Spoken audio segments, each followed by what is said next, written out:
நலமான வாழ்வே நிறைவான பெருஞ்செல்வம்.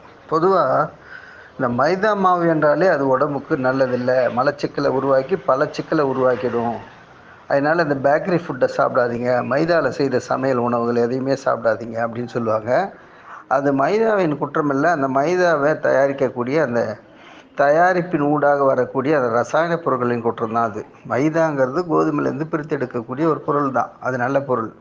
ஆனால் அதில் கலந்துள்ள அந்த கலவை கெமிக்கல்ஸ் தான் உடம்புக்கு பாதிப்பு ஏற்படுத்துது. சரி, மைதாவில் நல்ல குணமே இல்லையா அப்படின்னு யாருன்னா கேட்டால் அதுக்கு ஒரு பதில் இருக்குது. மைதா மாவை நீங்கள் ஒரு மருந்து மாதிரி பயன்படுத்த முடியும். அதை எப்படி செய்யணும் சொன்னால், மைதா மாவை நல்லா கொஞ்சம் தண்ணி போட்டு கரைச்சி பசை போல் உருவாக்கிக்கணும். அது கூட கொஞ்சம் தேனையும் கலந்துக்கணும்.